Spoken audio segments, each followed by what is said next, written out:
Alright, hello everyone, welcome. It's that time of the week. It is time for some more ERS. Today we arrive at Cota for round number 8 in this championship. I am your race commentator, More Games, and I'm looking forward to a Grand Prix here in ERS, my first ever, so I'm definitely very excited for this. You can see we are arriving at the Circuit of the Americas, a very tricky circuit that also manages to produce some great racing action, so it should be very interesting in not only the qualifying session but the race itself. There's a lot of medium speed corners at this circuit mixed with a few low speed corners, and it really produces quite a wide variety of challenges for the drivers, and one that they have to get used to and adjust their setups to. And well, usually the setup is the most crucial thing, so you need to make sure that they've got that right. It'll be interesting to see if they have or not, and we're definitely going to find out in this qualifying session who can go the fastest, who can get that pole position time. Only time will tell. But the drivers are now currently coming out onto the track. You can see the first man out on track is the Alpine driver of Bob, as he now comes down the main straight, and he currently is on his outlap getting ready to start his first of the session, and we'll have to ride on board with him to see how he does and really get a feel of how this American circuit feels in a Formula 1 car. And it is usually very, very fast when you go on board and realize how much speed these drivers are carrying through the turns. Someone asking if I'm a new commentator. Yes, I am. This is my first race commentating for ERS, and I am really looking forward to this, and we're going to get it underway with our first hot lap of the session with the Alpine driver of Bob. So let's see how he does heading out of the final turn now, turn number 20, and getting ready to start his first lap time of the session, starting off with a long DRS straight that brings you up the hill and into a blind braking zone of turn number 1. You have to try and find this apex here. You can see Bob gone a little bit wide there, and he's missed that apex just slightly. But he now heads into the S section. You need precision here, and you need to hit your apexes if you want to gain as much time as possible. You can see trying to hit the apexes where he can, and getting through the S section relatively cleanly, but it's very tricky, especially with the understeer through there when you're trying to run the low wings, and you just cannot find the grip in those high speed portions of the circuit. Now into turn number 11, a little bit of a hairpin here, and you can see hitting that apex very, very nicely and getting a good exit out of there, and that is really going to set him up for this straight now in a very long DRS straight. I'm sure we're going to see plenty of overtakes on this very straight as we head into another heavy braking zone, this time of turn number 12. You can see using a little bit of the curb on the entry and then a little bit on the exit, but not too much. They've added new sausage curbs on the exit of that turn number 12, so you have to be careful to not go too wide. You can see small snap of oversteer there from Bob. He continues on, and now into this triple right-hander, pretty much flat out on the soft compound of tyre, and you can see trying to hold his line, but he's actually lost the car there. The rear end not agreeing with that at all. He's lost the car, he's spun around, he's now going to have to abandon this lap time, and that is going to be the end of his first lap time of the session. Not getting a banker time onto the board just yet, but it's definitely very, very easy to lose the rear end going through that triple right-hander, especially when you're running lower downforce on the rear wing than you are the front wing. You can see the first times of the session are now being posted. We have Sep in P1 with a 1 minute 34.2. Right behind him is Frosty Seb, just 7 tenths behind on a 34.9, with plenty of other drivers currently on their lap times. You can see the championship leader, Valilol, has actually invalidated his lap time, so he is not going to be able to continue on. He's not got that initial banker time onto the board, which is definitely going to affect him in this session, because it means you don't have that delta to put yourself up against for your second lap time of the session, and that can really hurt you, because you don't know where are you losing that time, what mistakes are you making, and it's definitely going to hurt him in this qualifying session. You can see that's another lap time there, this time from the Haas driver of Zout. He goes to P1 with a 33.4, and Jack right behind him with a 33.7, so the first two drivers to get themselves into the 1 minute 33 second lap times. Currently have the Ferrari of now he's not on a lap time. I think he's actually abandoned this particular lap, along with plenty of other drivers abandoning their initial lap times in this session. Meanwhile, we have Joel coming out of turn number 16 now and heading into this triple right-hander. You can see another driver, that's Jerlam. He must have actually disconnected from the session at the start, thankfully getting himself back into the lobby in the Aston Martin, and he will be a little bit behind the rest of the drivers, but thankfully he'll be able to get a lap time in this qualifying session. You can see the Red Bull of Joel coming across the line now to set a 34.4, and that puts him P4 in this session, just 1 second off of the provisional pole time. You can see only 6 drivers really setting representative lap times so far, with Frosty Seb on a 34.9, but then we see the likes of Game for Life on a 41.3, Val now on a 43.7, and Bob on his 54.9. Obviously didn't complete a proper lap time, but surprisingly he's actually going to try and go for another lap on 2-lap old soft compound tires, so maybe just trying to get some laps in, trying to get the practice in, so that he is prepared for the end of the session when he really needs to push at his very hardest. And he could definitely be using this early stage of the qualifying session for practice, because you really need to know in these online qualifying sessions, they're a bit different to the offline and TT and those game modes, so getting used to the grip in an actual online lobby is a lot different to what you're used to in Grand Prix mode and TT. So using this first portion and part of the session to get those laps in and to understand the track, get a feel for the grip into each and every turn is definitely a viable strategy. You can see Bob actually taking it pretty decently through the S's there, just a little bit of a correction on the apex of turn number 5, I think it was. So that definitely cost him a little bit of time, but he's definitely getting used to this track now and continuing on these tires. And obviously these tires are a little bit worn, so this isn't going to be his representative lap time. It's not going to show the true pace that he has at this circuit. And then you can see this blinding light as you head out of turn number 11 and onto this DRS straight, and pretty hard to see actually the apex of turn number 11 because of this sun.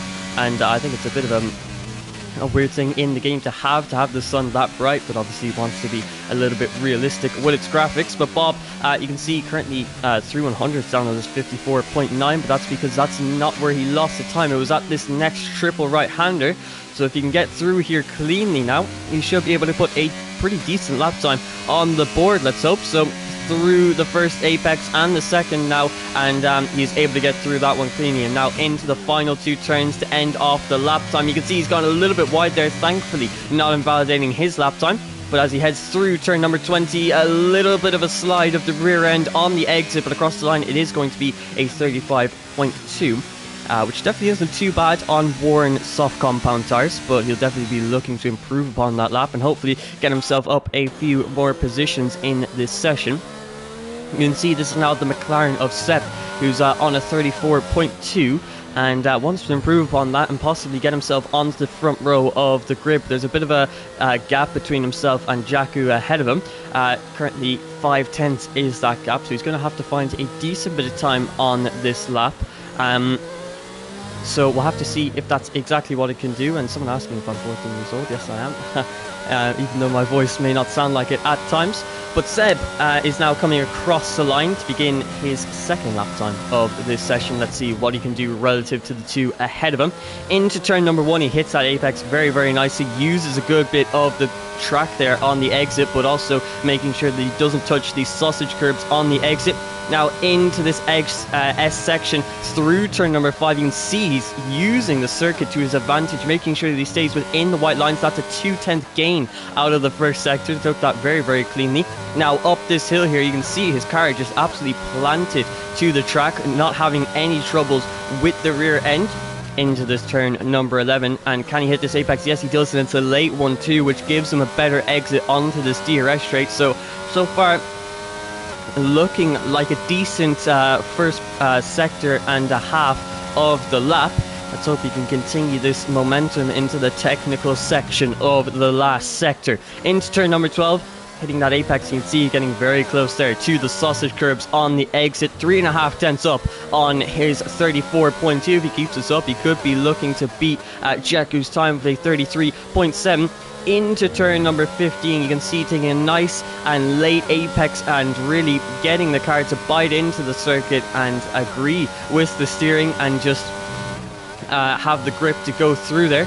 Now we head our way into turn number 20, the final turn of this circuit, not using too much curb there and actually getting up on the sausage curbs on the exit. That's not going to help his lap time, but he does improve by 0.3 which does not improve his position, but it does improve his lap time. He finds himself on a 1 minute 33.8. Meanwhile, Neon actually sets a 33.4 and an identical lap time to the Haas driver of Zout, who's also on a 1 minute 33.451.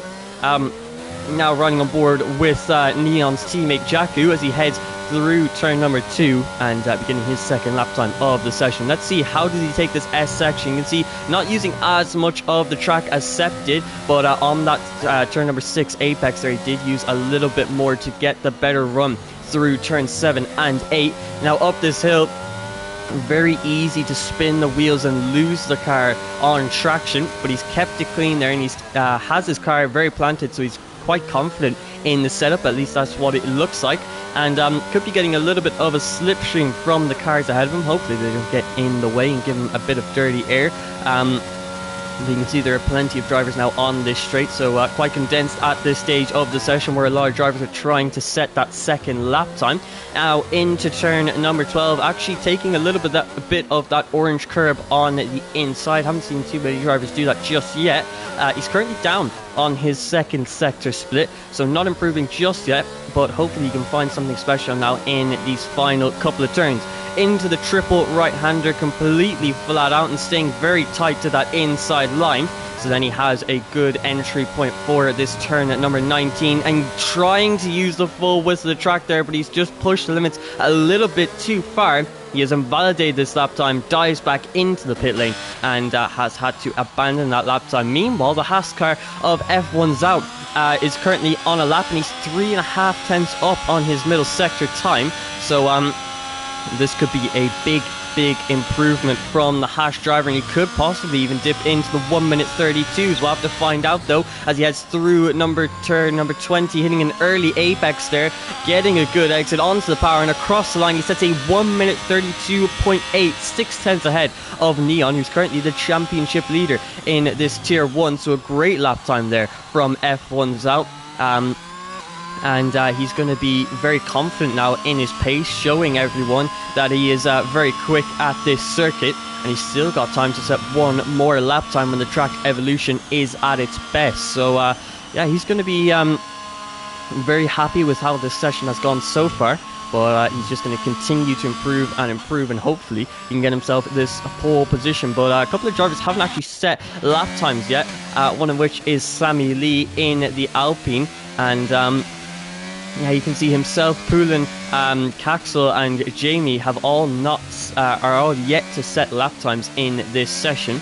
So they really need to try and get this banker time together. It's quite late in the session to be going for a banker lap time, but better late than never. So you can see Sammy Lee with both Poulin and that looks like Jamie behind him, trying to set lap times in this session. So they're all going out now, apart from Cota, who's still into the pit lane. I think he's waiting till the end of the session before he sets his first lap time.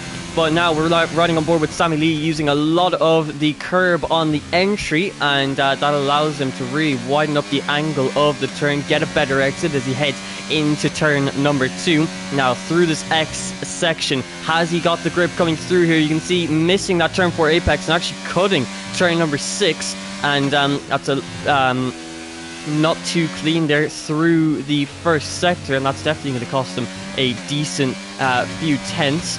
But he now makes his way into the middle sector. He's got to focus on this sector now, and especially the third one as we head into turn number 11, hitting that late apex to get yet another good exit out of there.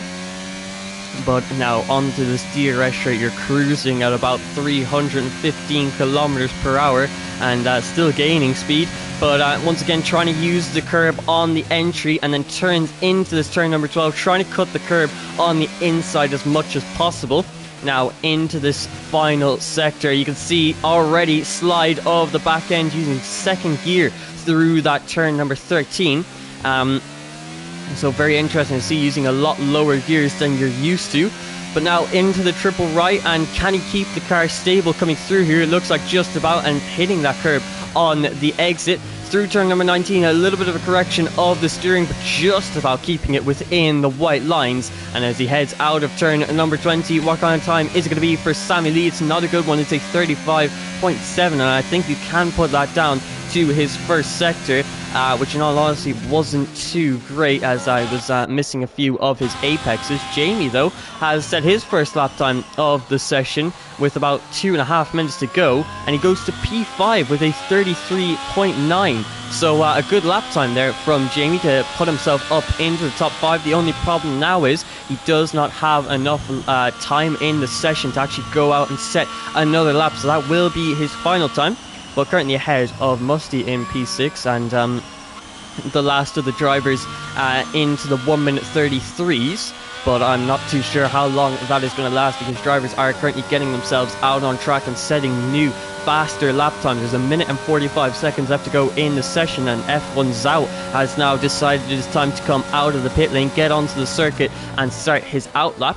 Although whether or not he'll actually be able to get across the line, it'll be a bit of a stretch. Hopefully he can go fast enough on his out lap, but I'm wondering if F1's out has left it a little bit too late. Hopefully not, because if he does get out just before the session ends, that means he will be getting the track at its best when the track evolution has been working away for the past 18 minutes and rubber being laid down on the circuit. But Sepp is now setting his final lap time of the session, and he now comes into this turn number 20, hitting the apex, getting a little bit of a slipstream from the Red Bull ahead of him, but across the line it is going to be just a half a tenth of improvement, and he goes to a 33.8, an improvement of time, but once again not a position for Sepp. He remains P4 for now, but with pretty much all of the drivers behind him now getting out on track, trying to set new lap times. You can see Caxel, his first lap time of the session, a 1 minute 34.1, which fires him all the way up to P7, just behind Musty in the Ferrari. But we're now riding on board with Jakku, who is coming through turn 20 and starting his final lap time of the session. He's currently in the top 3 and 3/10 off of a front row position. Let's see what kind of time can he find coming into this turn number 1, using the curb on the entry there, hitting a late apex so we can get onto the power, and going down the hill there. It's very easy to find, very hard I should say, to find grip on traction. But then through the S section, you can see he's just so smooth through this section, hitting all of his apexes, using the track and cutting each turn absolutely perfectly. And that now means that he is 1/10.5 up on his first sector time. We now head into turn number 11. This turn is so crucial at the circuit, because it sets you up for the longest straight on this circuit of the Americas, and you can see using his car to get himself as close as possible to those white lines. We can maximize the traction and the exit speed out of that turn number 11 and out of the or into turn 12 I should say, and now out of the middle sector. He is improving by once again 1/10.5, so it's not going to be big enough to get himself onto the front row just yet, but there's so much time to be found in this final technical sector, where you start off with the low speeds, then you get straight into the flat out high speeds of this triple right hander of turn 16, 17 and 18. Then brings us to the medium speeds of turn 19, where you just want to miss that sausage curb only slightly though. And then into turn number 20, you can see he's taken up very nicely, late apex early on the power, and across the line it is 1/10.5 improvement. Once again an improvement of time, but not of position. Neon is also improving his time by 1/10.5. F1's out was able to get across the line to start his final time of the session. You can see small snap of oversteer there, almost losing the car through that triple right hander. But as he comes into turn number 20 now, as you can see just about hitting that apex and across the line, can he improve his time? No, he can't. It's 2/10 down, but Neon not able to improve enough to snatch away that pole position. So for this American Grand Prix, F1's out is going to be on pole position, and the only driver to dip into the 1 minute 32 seconds was a 1 minute 32.8, and 3/10 clear of Neon, so a great lap time from him, and he's going to have confidence now going into this race that he has the pace over the rest of the grid. You can see anyone outside of the top 3 was 1 second away from his actual lap time, so absolutely storming the grid I should say, in this qualifying session. But you can see the rest of the drivers were actually quite close in the midfield, 5/10 separate all the way from P4 down to P12. So that midfield battle is going to be quite a tight one. Kicky Kick has actually got himself a 5-place grid penalty. He will be dropping down to P13 just behind the Alpine driver of Bob. But the drivers are now done with this qualifying session. They've set the fastest lap times they possibly can at this circuit, and they now prepare themselves for this Grand Prix. And we'll have to see how they all do. The strategy at this circuit, as it is at most circuits, a medium-hard strategy or a hard-medium strategy, whether or not you want to go for the undercut or the overcut. I think at this circuit, the overcut is actually the more powerful strategy. So I expect to see a lot more drivers starting on the hard compounded tyre and switching to that medium compound tyre for the end of the race, where they get that maximum grip. When the track evolution is at its best, the fuel loads are low, and they will be flat out pushing for those final few laps. But the drivers are now onto the grid, fine-tuning their setups and strategies and preparing themselves for today's Grand Prix. 2 Mercedes cars into the top 3. Maybe we could see a little bit of teamwork from those two guys, but it's going to take a lot to outpace the Haas car of F1 Zhou. So we'll have to see if they can work together to possibly beat the Haas, or maybe someone in the midfield can join this battle. Just possibly didn't get an opportunity to show their pace in the qualifying session. But you can see this is now the start of the formation lap, and we get to see what tyre compound has everyone chosen for this race start. And this is going to be crucial in their Grand Prix. Have they chose the right tyre or not? You can see most people on the medium compounded tyre, with a few exceptions on the hard compound of tyres. You can see the Ferrari car, Velena, on the hard compounded tyre. We have Frosty Seb on the hard, Sammy Lee starting on the hards, and V Mart is starting on the hard compounded tyre. So only 4 drivers in this 18-man grid starting on the hard compounded tyres. So make sure to keep an eye on those drivers. Those strategies could really play out in their favour. Usually when you're in the minority with a strategy, your strategy is going to work out over everyone else's, especially if you're a hard compound tyre runner, because you can see the likes of Velena in P7. He's on the hard now. He's surrounded by these medium compound tyre runners. He doesn't have to worry about battling these guys because he's on a completely different strategy. If he can just stay within the DRS of the drivers ahead of him, and then once he gets onto those medium compound tyres, everyone else will be on the hards, and he will have that superior pace and hopefully be able to make a few moves, which will definitely boost him up the order at the end of the Grand Prix, which is when it matters. You need to get those final points on lap number 28.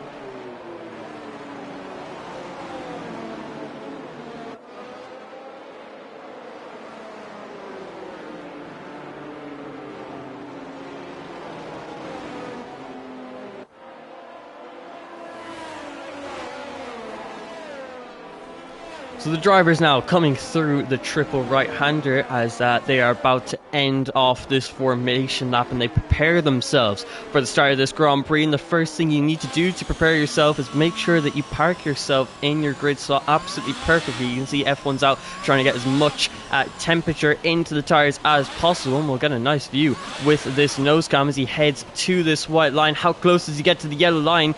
Has he gone over? No, I think he's got that absolutely perfectly there. So doing a very good job indeed. You see the Mercedes driver of Neon trying to slightly angle his car to the left so that he doesn't get completely covered off by F1 Zhou off of this race start. You see Sammy Lee and Gelram actually getting disqualified, so they overshot their parking spaces, so they're going to have to be starting from a few... it almost feels like a few meters back, so only 1 or 2. So hopefully it shouldn't affect them too much, but you would be surprised in these Formula 1 cars. Every single centimetre matters when you head off of this main straight and prepare yourself for the next 20 turns of lap 1. But all of the drivers now parked onto the grid, and we are getting ready for the race start of this Grand Prix. And a bit of an interesting camera angle there, but you can see we have 5 red lights. they're gone and we're away. What kind of start is it for a poleman of F1's out? It doesn't look like a good one. It looks like he's missed the start there, and he's allowed Neon to move all the way up into P1, and Bob is sending one to the inside line into turn number 1, slightly forcing Neon off of the circuit there. And now the McLaren of Sepp is trying to take advantage of this by going around the outside at turn number 2. You can see Musty moving up to P4 on the hard compound of tyre. Not too many drivers going side by side through the S's, but as I say that, the McLaren and the Alpine of Mart and Sammy Lee try to go side by side through that S section, thankfully getting out of that one in one piece. But a lot of changes at the front here. You can see Bob is now all the way up into P1. A great start from him, and you can see Neon defending from Musty behind, who tries to send one onto the inside line into turn number 11. He's forced him slightly off of the circuit there, and this is now allowing Jakku to try and overtake his teammate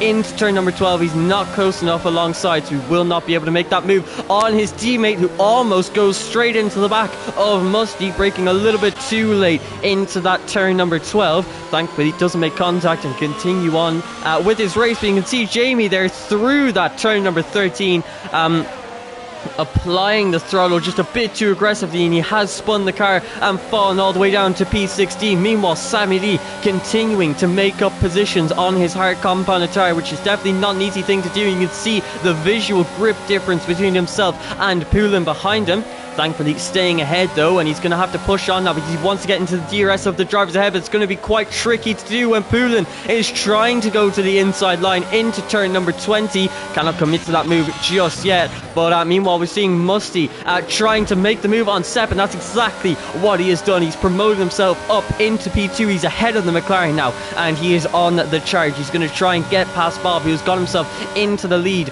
of this Grand Prix, and quite impressive to see since he started all the way back from P12. So you could not ask for a better race start to go from P12 to P1 in just one turn. I think a couple of people actually got caught out there on the race starts. There was a little bit of lag. I think the host actually left there, but thankfully he's joined back now, so hopefully he can continue this race and we don't have any more glitches. But you can see Jakku has gotten too early onto the power there out of turn number 11. He spun the car, and he was battling for a podium position. Now he is battling amongst the likes of Caxel for P14 in this Grand Prix. Absolutely brutal, and whenever that happens to you, we're also seeing a little bit of a battle in the midfield. F1 South has had a spin. You can see him on the inside of turn number 12. The Alpine of Sammy Lee just turning in on Game for Life like he's not even there. F1's out, not getting noticed because his car unghosted as soon as Game for Life was trying to go for the apex. You can see Joel makes a mistake out of turn number 13. He's now getting sent by Caxel into turn number 16, and or turn number 15 I should say, and he is going to the inside line of Jakku into this triple right-hander, but they both collided. Caxel has been caught up in this instance. Sammy Lee is out of the session, and the full course safety car, I believe, has now been called out of the pit lane. But you can see both Sammy Lee and Jamie retiring from the session. F1's out, 5-second time penalty for a severe collision under safety car conditions, and that is a lot that has just happened there in the initial 2 laps of this Grand Prix. We now have 2 retirements, Sammy Lee and Jamie 99 both retiring from the session. F1's out, our poleman for today's Grand Prix, coming in for a front wing change, and you can see this this grid has now really mixed up compared to what it was at the end of qualifying. And F1's out, just about getting ahead of Mart there, and into P14 now. He's made a stop though. He's onto the hard compound tyre, which realistically should make it to the end of the Grand Prix, so he does not have to make any more stops. The only problem is if there is another safety car, he definitely will have to reconsider or consider if he's going to have to go back onto the mediums or stay out on the hard. But for now, he's made all the stops in his race, so realistically on the better strategy. But that is if we do not see any more safety cars in this Grand Prix, which is definitely a little bit unlikely. But you can see Musty now is into P1 after starting P6 in this race. Amazing start for him. And Bob as well, starting all the way from P12 to get yourself into P2. I mean, when you get a start like that, fills you with confidence. You feel like you're on top of the world and you can compete for this race to win. Even if you didn't show your true pace in qualifying, he's put himself in a position where he can not only battle for a podium, but this race win against the Ferrari of Musty. And none of these guys have decided to box for the hard compound of Tyre. You can see Sepp is into P3, getting a decent 1 position off of that race start. Neon losing 2 positions after having that good race start. He just got absolutely swamped by the drivers behind him, which has dropped him down to P4. Gelram up into P5. Frosty Seb moving all the way to P6 and on the hard compound of Tyre. So he is now the highest hard compound tyre runner in the grid. He is in a amazing position in this race, and so long as there are no more safety cars, or even if there is, if it's on around lap 16 or so, he could be in a perfect position to possibly win this Grand Prix. That's how good he is. That's the position that he's in with the strategy that he has. So I think there's a lot of potential in his race now. So we'll have to keep an eye on the Haas driver. Meanwhile, his teammate not too happy that he's currently down in P14, but he's also on a good strategy. So both Haas drivers are pretty much set with their strategy now, unless of course there are some unexpected safety cars for the rest of this race, then that could definitely spice things up.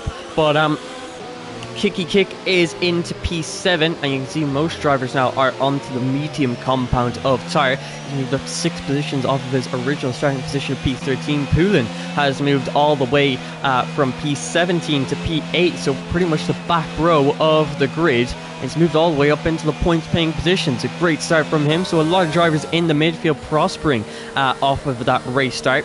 But quite a few drivers who started at the front, such as the likes of Jakku, F1 Zhao, Velena, all getting caught up in incidents, which has caused them to lose a lot of positions off of these initial 2 racing laps. But they're now catching themselves up to the safety car, and so long as Castle can catch up in time, I think the safety car will come in this lap. Maybe he'll decide to stay out for one more lap. No, the safety car is in this lap, and TR Musty will be leading us away for this safety car restart. Let's see how he does in the Ferrari. He's got Bob on the back of him, and Bob is going to be keeping a close eye, making sure he knows when the Ferrari is going to go for this safety car restart. You can see he's going quite slowly, so maybe he will be going for a bit more of an earlier restart than the drivers behind will be expecting. But we'll have to see as we head out of turn number 19. Where is he going to go? Is he going to continue to weave for this straight? Is he going to suddenly accelerate? It looks like he's going to continue to weave, but as he heads into turn 20, now accelerating, and Bob hasn't really been caught out by that too much.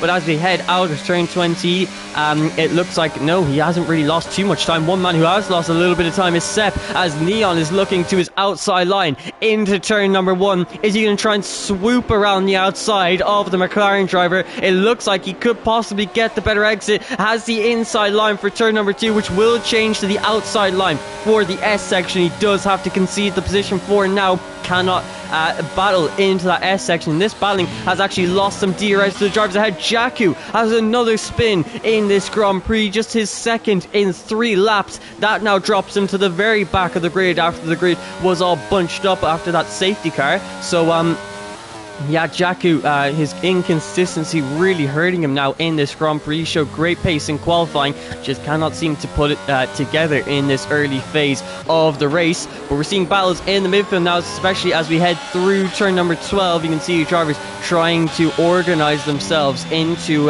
this slipstream train. It's not yet a DRS train because the DRS has not yet been re-enabled, but Frosty Seb is trying to make up some positions, and especially on the likes of Neon as they head through turn number 13. And on the hard compound, Atari does look competitive against the Mercedes driver.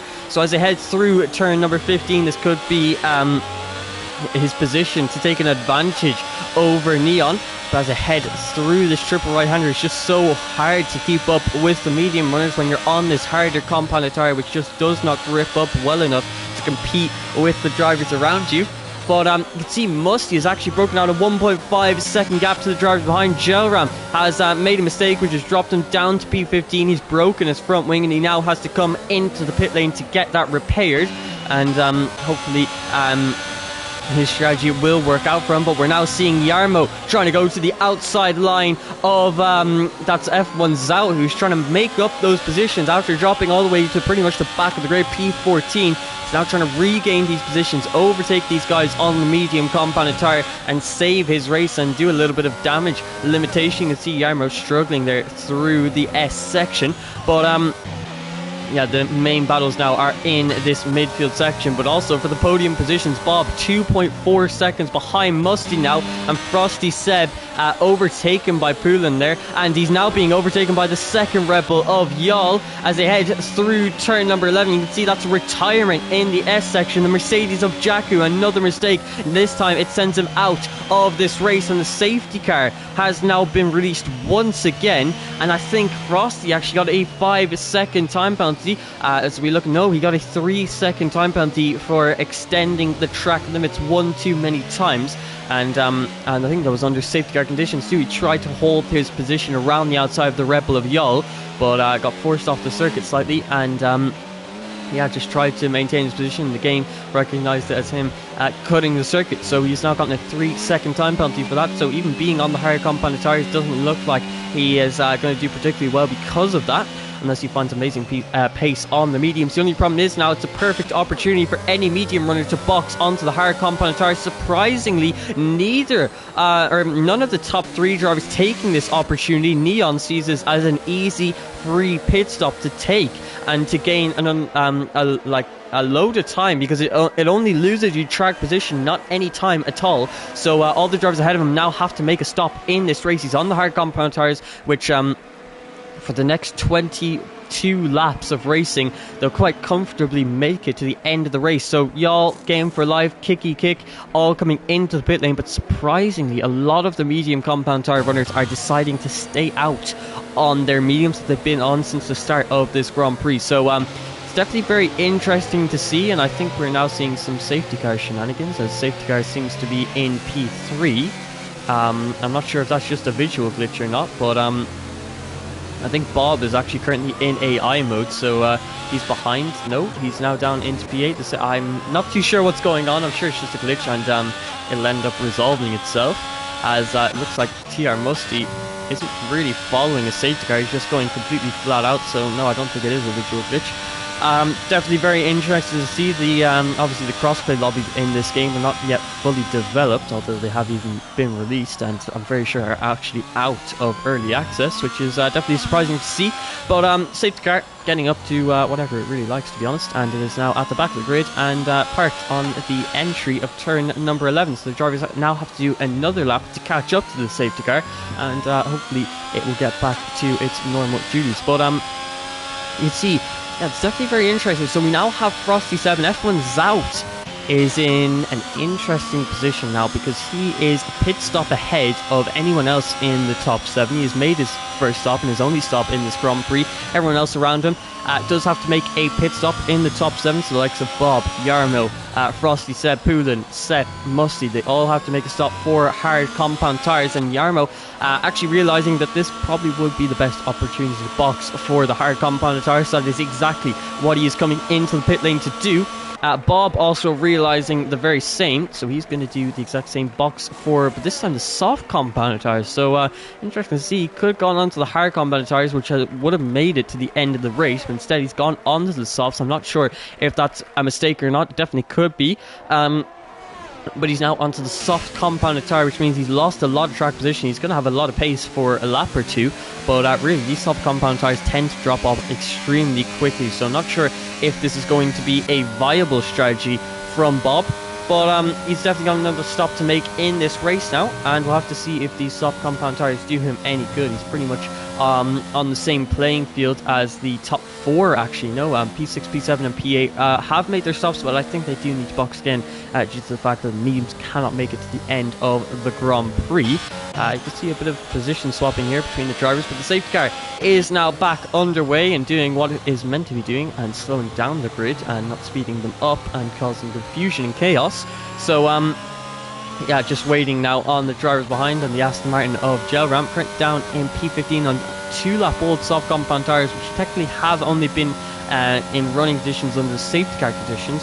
The only problem with that is they are still getting tire wear, they're still losing grip, and by the time the safety car period is over, they're pretty much going to be completely worn out. So yeah, I don't think he's going to have a lot of grip, and I don't think this is a great strategy. Maybe he'll come into the pit lane for a fresh set of hard compound tires, but we'll have to see, as I'm sure his tyre wear indicator will be telling him that his tyre wear is already pretty high, even after 2 laps of slowly running around this circuit under yellow flag conditions. But it's going to be interesting now. There's a lot of different strategies, a lot of mixed strategies, and once this safety car gets underway and we continue on with this race, it's going to be interesting to see how it all plays out, and the drivers will reveal whether they have the right strategy or not. But it's definitely a tricky one, and I don't think you can really predict too much right now on lap 9 of 28.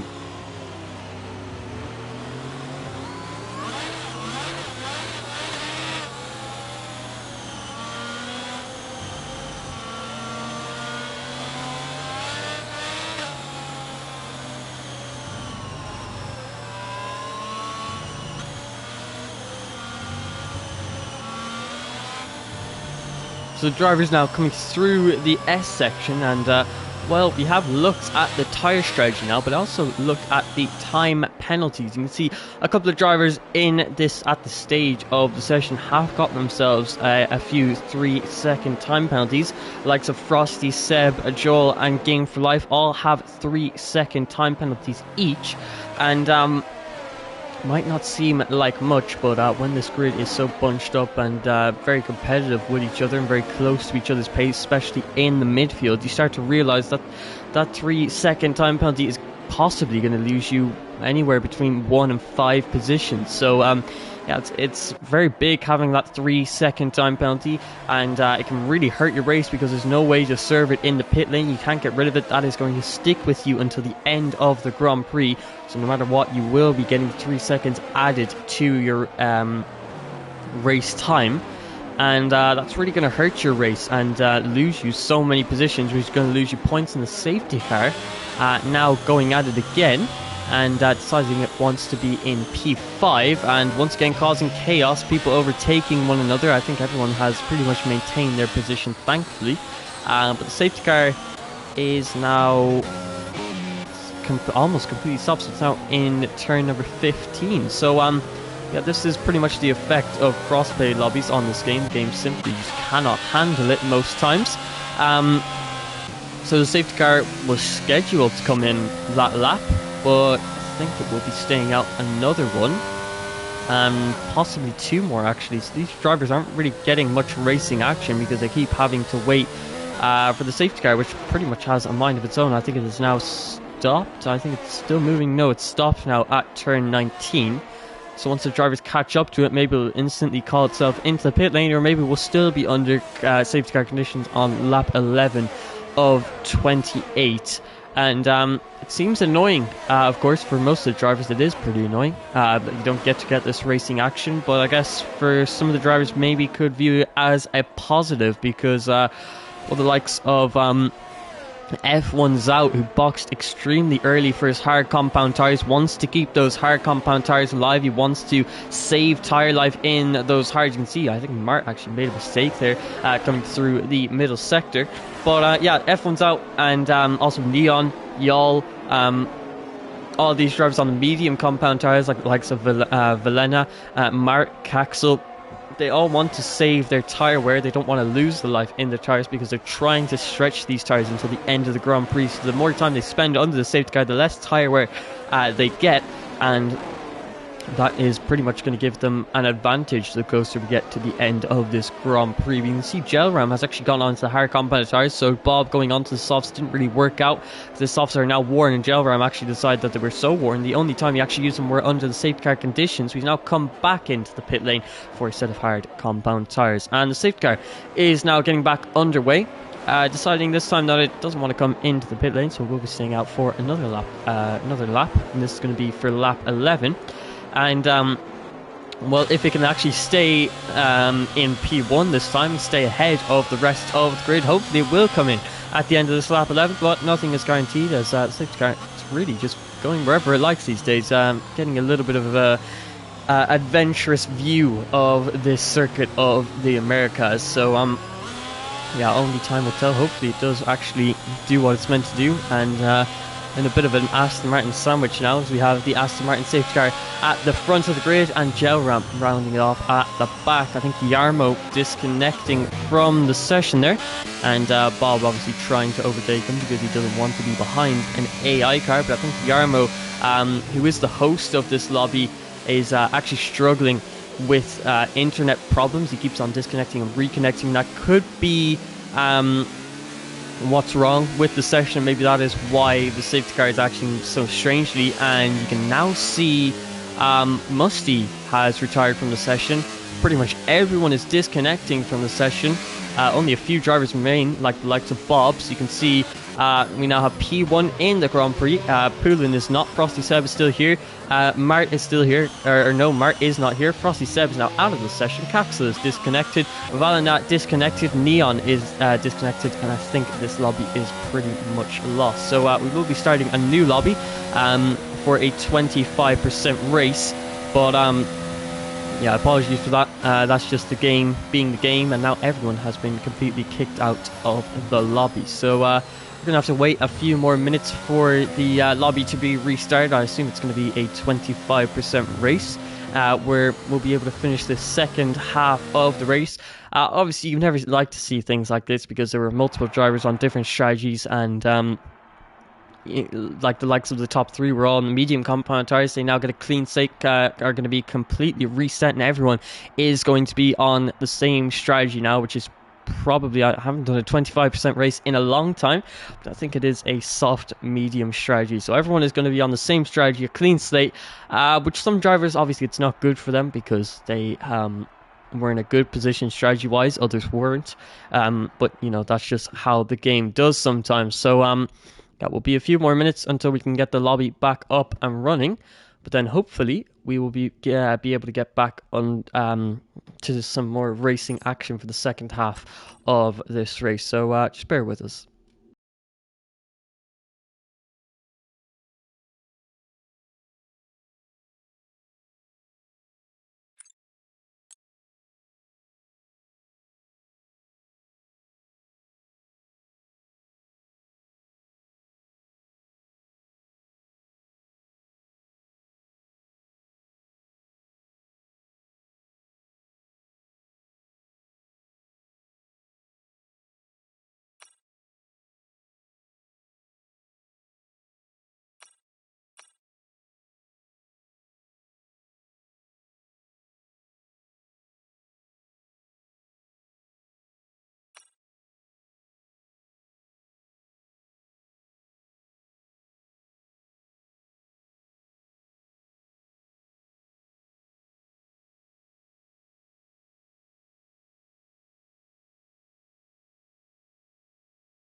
Alright everyone, welcome back. Sorry for the delay, I think that's just the cross-play lobbies acting up, and obviously they haven't been fully developed and don't fully work just yet, but hopefully they will properly work in the future. But nevertheless, we are back, and we've restarted the lobby, and obviously since we are already halfway through the race, we are now restarting with a 25% race.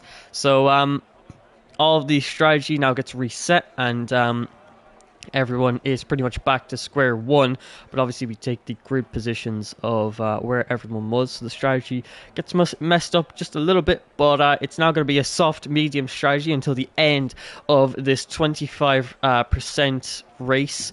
And yeah, track conditions are also going to be a little bit different in this race because lower fuel loads, different track evolution. But nevertheless, the drivers are going to struggle on through these glitches, and hopefully we can finish this race and have a good ending. And well, hopefully, I'm sure the drivers won't be too happy with this, but at least for us, the viewers, we get a little more bit of racing action, as it's going to be more flat out pushing for these next 14 laps, as you get pretty much unlimited tires. You get softs, which last until about lap 5 or so, and then you go straight to the mediums. You're constantly pushing to the absolute limit. So hopefully we'll see some good racing action, and hopefully there isn't another safety car, because that seems to be the problem that the lobby was having.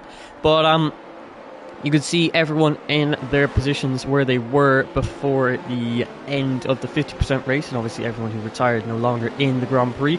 But you can see now everyone on a different compound of tyres, so you can see it's pretty much a 50-50 split. So we have Musty leading this race on the medium compound of tyre, but then we have Sepp, Poulin, F1 Zaudi all on the soft compound of tyres, so they're all going to be battling each other, and Musty is going to have a difficult time defending from the three drivers behind him.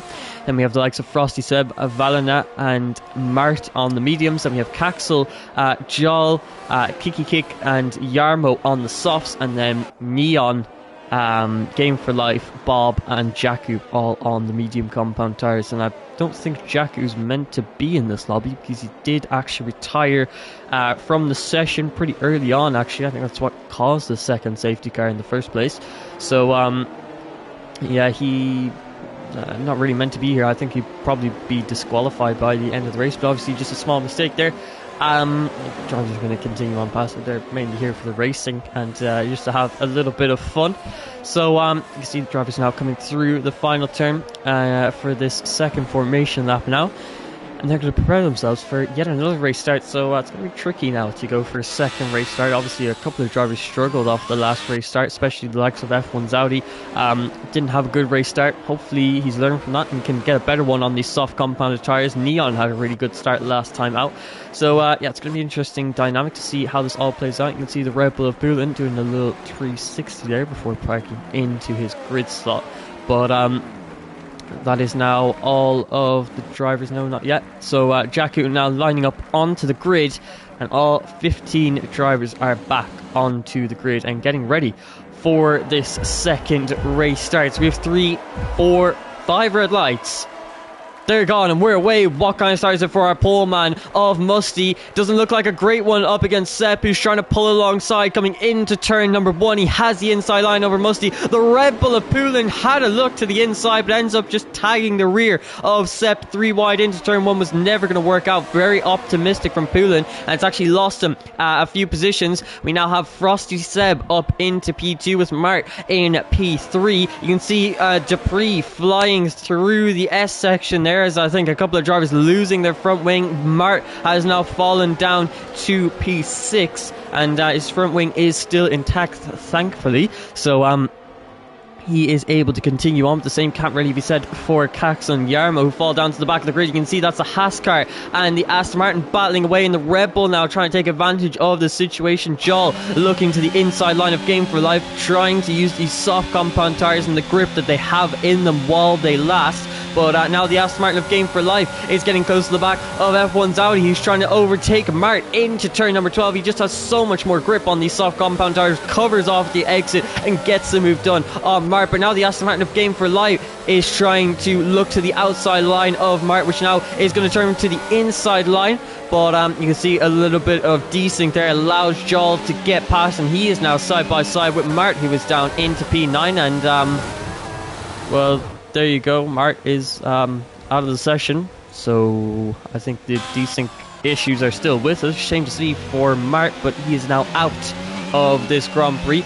Mostly sets fast up the Grand Prix. He is leading this race, and by 1.1 seconds over Frosty Seb. But Poulin is trying to get into and ahead into the DRS and ahead of Frosty Seb, but obviously DRS enabled on lap 3. So maybe it was the better choice to start on the soft compound tires so you can make the moves before the DRS is enabled, when the grip difference really does matter.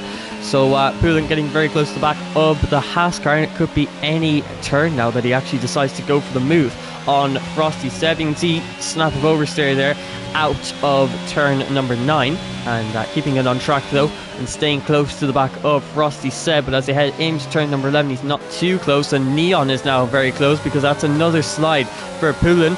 And as they come out of turn number 11, Neon is using his ERS now. He's trying to get past, but Poulin, even with the bad exit, the soft compound tire is just giving him that extra bit of grip and extra bit of speed that he needs out of the exit. Neon braking a little way too late, in fact, into turn number 12, and almost slamming into the back of Poulin. You can see Bob trying to overtake Game for Life as they head into turn number 13. Kiki Kick and Jakku going side by side through turn number 13. The AlphaTauri with the inside line now for turn number 15. Contact between the two, wheels banging, sparks flying, but Kiki Kick is now up into P11 on the soft compound tires, so Jakku can't really do much on his medium tires. But you can see snap of oversteer for Kiki Kick, and he loses a car coming through the triple right-hander, and now falls down to P12, and you can see really struggling with tire temperatures now. Sepp is looking for the move on Neon down the inside into turn number 1, and Sepp has gotten himself past the Mercedes of Neon back up into a top 4 position, and he has now got the Red Bull of Poulin ahead of him. Meanwhile, Musty, just like he was in the main race itself, he is continuing to dominate and show everyone that he has got absolutely stunning pace at this circuit. 2.7 second lead over Frosty Seb, which was built in just 2 laps time, and you can see absolutely amazing pace. But now we're seeing Poulin go for the move on Frosty Seb into turn number 11. Frosty Seb not looking to fight back, and he just allows the Red Bull to get past him on the soft compound tire. He knows that's not his battle to fight, so he's going to play the patient game, wait till he's on the softs, and that is when he is going to strike the Red Bull driver. He gets DRS all the way down the straight. Meanwhile, Frosty Seb doesn't, and Neon once again just cannot find his braking zone into turn number 11. That is now lost in the position, or almost lost in the position to the McLaren there. F1's Audi getting past Yol and up into the top 6, so he's continuing to recover. Meanwhile, we've seen so much battling going on through this turn number 15. You can see that's a Red Bull of Yol spinning in the background, and I think he collected one of the cars with him. No, that's just Yol who's gone up by himself. Poulin is up into P2, back ahead of Frosty Seb, who went for the move around the outside of turn number 15, and Sepp has gone back ahead of Neon, but you can see Neon has hit into the back of Sepp, and Sepp has hit into the back of F1's Audi. Bob has gone for a spin, and there is so much chaos now on lap 3 of 14, and yeah, you can see so much going on, a lot of mistakes from the drivers. Neon just struggling to find any sort of braking zone and just keeps braking too late, hitting into the back of others, which is not only affecting his race but the race of the competitors around him. So really struggling in this Grand Prix. You can see Poulin has now spun through the S section trying to get himself back onto circuit, but he has lost so many positions because of that. He falls behind Frosty Seb and down into P8. Meanwhile, while all that chaos is continuing to happen, Musty is just leading this race now by 6.5 seconds, a lead that he has now built in 3.5 laps. So Musty looking very comfortable to win this Grand Prix, and he's on the overcut strategy, so he does not have to worry about traffic at all.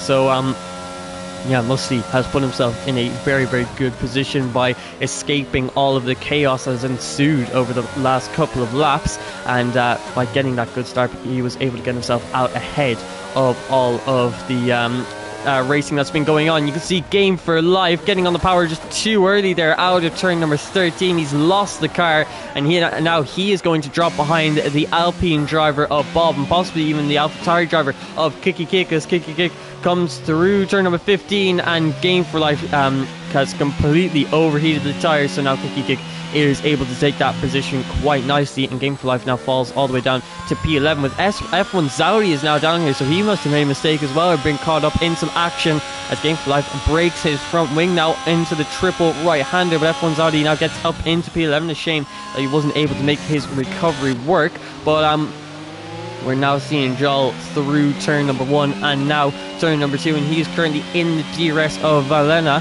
But how long is that going to last? Because the soft tyres are beginning to drop off, as you can see with this battle between Poulin and Jakku. Jakku on the medium compound tyre, he just has so much more grip through the turns. I think these soft compound tyres have now started to fall off, and that soft runners are going to consider boxing now for the fresh medium compound tyres. Poulin gets himself a 3-second time penalty. Game for Life comes into the pit lane and retires from the session. So you can see already it's only been 4 laps, and some drivers with 3-second time penalties, the likes of Jakku, Poulin, and also the other Red Bull of Yal, all with 3-second time penalties. So yeah, they've not had a great start to this 25% race. Caxel now actually retires through the S section. Yal is battling side by side with Valena through turn number 13. You can see Valena trying to dive down the inside with his medium compound tires, but Yal taking a very tight line into this turn number 15. Is it going to work out, or can Valena pull off the switchback move? It looks like Yal has actually defended that position very, very nicely, and he maintains P4. So a good defense there from the Red Bull driver, who went for a very tight line into turn number 15. That worked out for him, but all that defending for nothing, because he now comes into the pit lane for his fresh set of medium compound tyres, as Valena missing the apex there and having to go off a circuit. Yeah, Yal is now the first soft runner to box, along with the likes of his teammate and Kiki Kicking. Poulin must have actually made a mistake there, because he dropped behind his teammate, or no, he was already behind. So yeah, you can see suffering a little bit. Technically didn't double stack with his teammate, the pit crew, but the pit crew weren't fully ready, so he has lost time because of that. So he is now quite a few seconds behind Kiki Kick, but I don't think it'll matter too much, because I don't think he will be battling for a points paying position in this Grand Prix.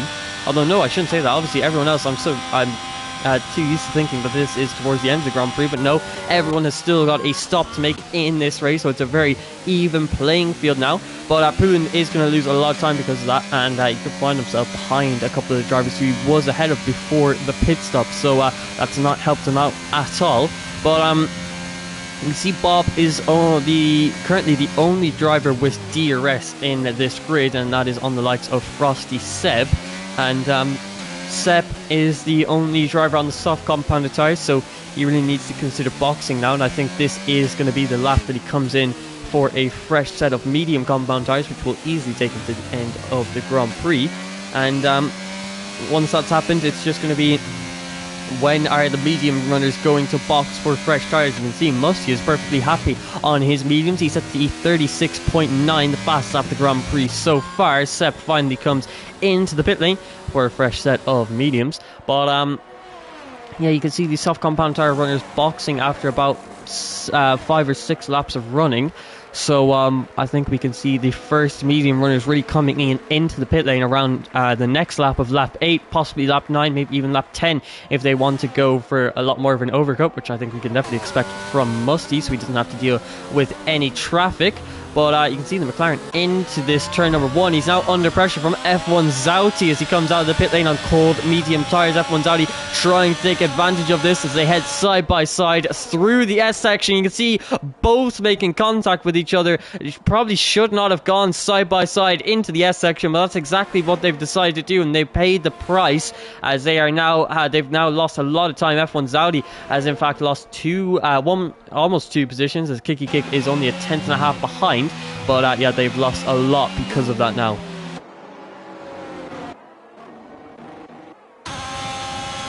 And you can also see Bob overtaking Frosty Seb on this back straight as they head into turn 12. Kicky Kick now finding a way past F1 Zaudi, has another spin out of turn number 11, and he now finds himself at the very back of the grid. So yeah, the man who started on pole position has just been too inconsistent in across the 2 Grand Prix so far, and that is why he currently finds himself in P12 on lap 8 of 14. But the first medium runner now comes into the pit lane. Velena deciding that he wants to go for the undercut strategy to try and gain some time on Neon ahead of him. And he's now going to go to the softs. He's going to be pushing as hard as possible on these soft compound tires. And he also actually came in for a front wing change, so he must have made contact there with somebody, lost a part of his front wing, and he's had to box now for a fresh front wing and some fresh tires too. So let's see where he comes out relative to the drivers who've already boxed. You can see Jarl, Sepp both passing him. Is Jarmo going to pass him? It looks like it. Into turn 1, Jarmo is ahead of him, and Kicky Kick is now right on the back of him too, as F1 Zaudi has actually come into the pit lane and retired from the session. That's why there's a yellow flag in sector 3. So he is now out.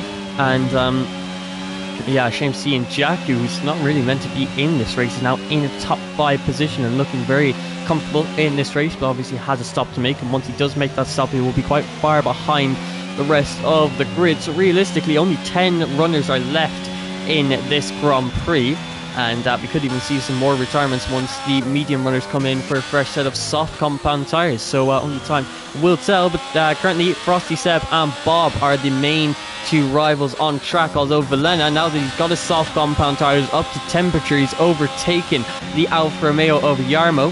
And Kicky Kick is also going to try and take advantage. He breaks very late into this turn number 11. Actually, does a very smart move there to save himself, and he turns out of the way of Jarmo to allow Jarmo to go for that switchback move, but he's going to continue to battle for this position. In Jarmo diving to that inside line, Kicky Kick cutting that turn 15, but it looks like that very tight line is a great defense going through there. Jarmo cutting that triple right-hander there, and that could definitely get him a track limits warning. Meanwhile, we're seeing Musty's come into the pit lane for a fresh set of soft compound tires, and surprisingly comes out in P2 ahead of Bob. So that just shows you the margin that he has over the rest of the field, that he can box and still only lose 1 position. That was over Neon. Kicky Kick was now able to make that move on the Alfa Romeo of Jarmo, move himself up into a top 8 position, and Jarmo now spins as he heads through turn number 2 using the curb and just bottoming out the car, and he is now dropped to the back of the grid in dead last. So a small mistake there has cost him quite a lot. So you can see now Frosty Bob, I think this time I'm safe in saying it, they are the only battle on track. You see Velena is pushing hard on the soft compound tires in an attempt to catch up to the back of the McLaren driver of Sepp. And the rest of the medium runners, the likes of Neon, Bob, Frosty Seb and Jakku, all now have to box for a set of soft compound tires. So they have to decide when do they want to come in now, and I'm expecting that they are going to come in quite soon. Neon deciding he wants to stay out another lap and go for a little more of an overcut as he begins lap 10 of 14. Meanwhile, we're going to ride on board with Frosty Seb to see what Bob and Frosty Seb do, and as they come into the pit lane now, both drivers boxing for fresh soft compound tires. They want to stay as obviously Frosty Seb's strategy is to be as close as possible to Bob, so that he can overtake him on the same strategy at the end of the race. And obviously he has the ERS advantage, he has the DRS advantage, so Frosty Seb isn't focusing on beating the people ahead of Bob, he's focused on beating the Alpine driver himself. So you can see out of the pit lane, very close to the Alpine driver, but Velena has actually gotten out ahead of this battle. And as they come into turn 1, Velena goes all the way around the outside of Bob as he heads out of the pit lane. And you can see Poulin is now battling side by side with Jarmo into turn number 1. Jarmo defending the outside line now as the inside for turn number 2. Poulin has a lot more grip and a lot more speed, but cannot overtake into this S section, as we've seen many times before in this Grand Prix. That simply does not work. And you can see he's having to manage the brake and the throttle to stay behind Jarmo, because you obviously obviously has a lot more grip, and as he tries to do that, he actually spins the car, hits into the wall. Now he actually retires on track, so he's completely rage quit from the game there instantly after that happening.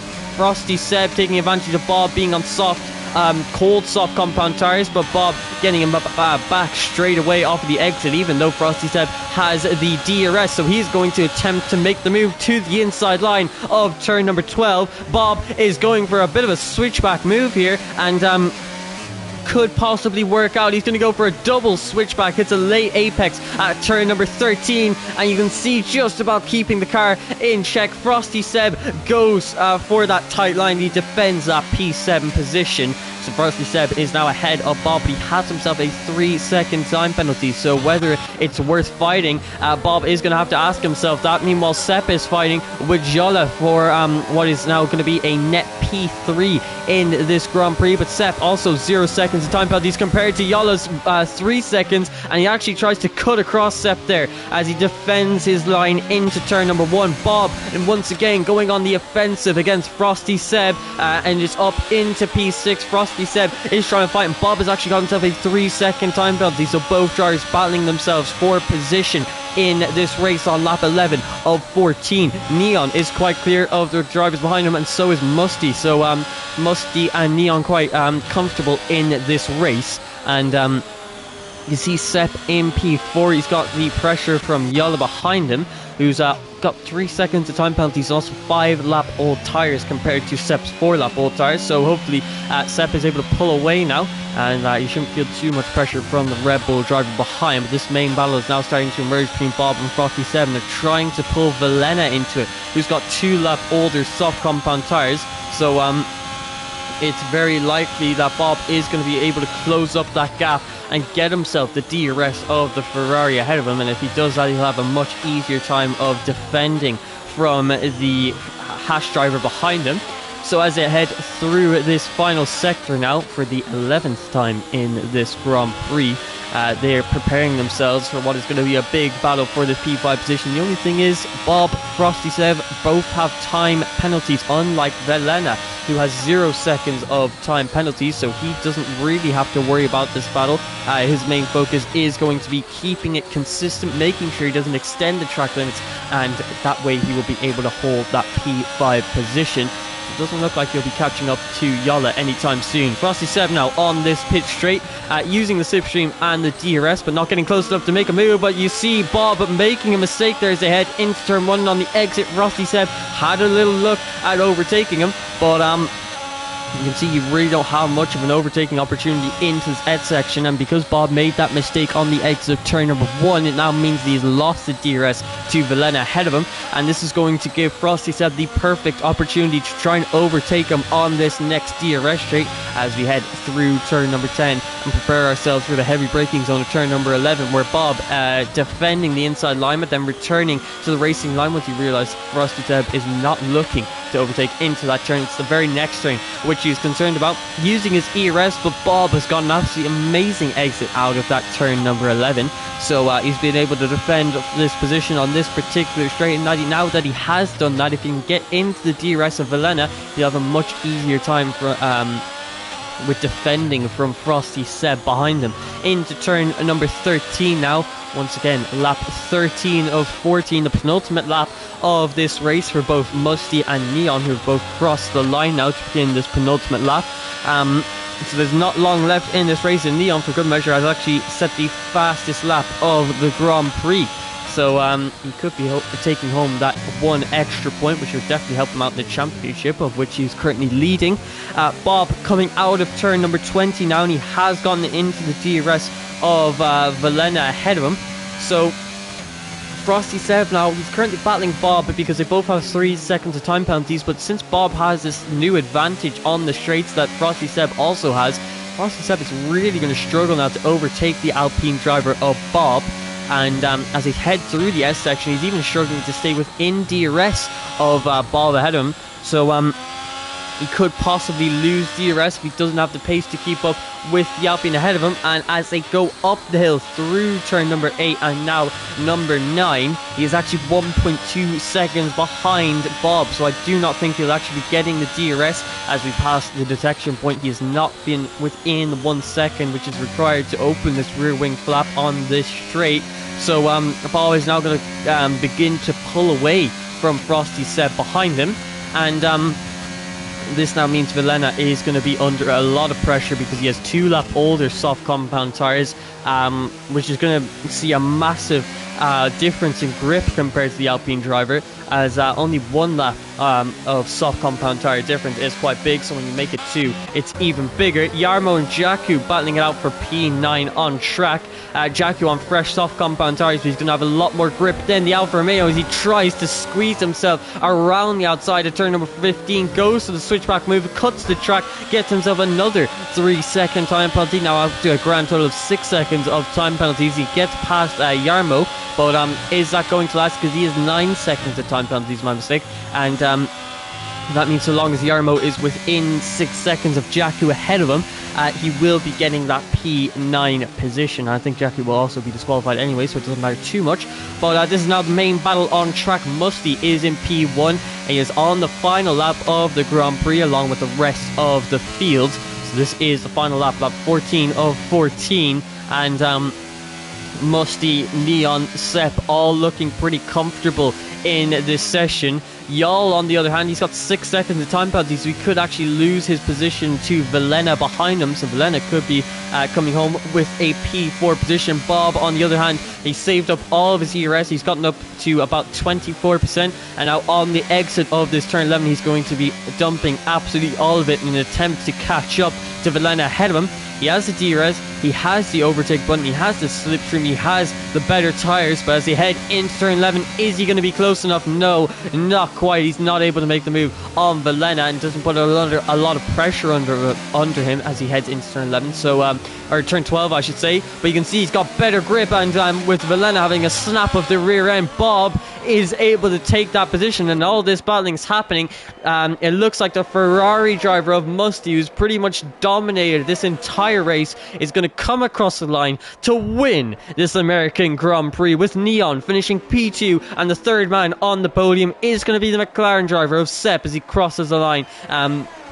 And giving a little wave there to the pit lane. Jolla, is he going to finish in P4 or is he going to finish lower? Jolla actually is going to finish in P6 in this session, so 6 seconds of time penalties really pushing him back there. Bob finishing 8/100ths behind Villeneuve there, so he almost broke out a 3-second gap to Villeneuve, but not quite, so he finishes P5 just behind the Ferrari driver.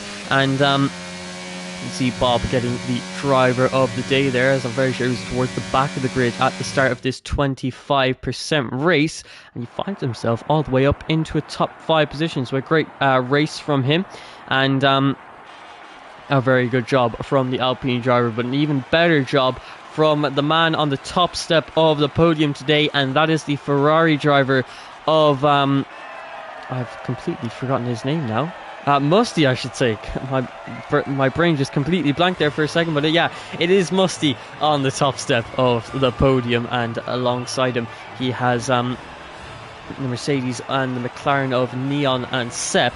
And a great race from all 3 drivers, getting themselves onto that podium, and after all the difficulties today, finally got themselves some good points. And Neon even snatching the fastest lap of the Grand Prix, the only driver to actually dip into the 1:34s.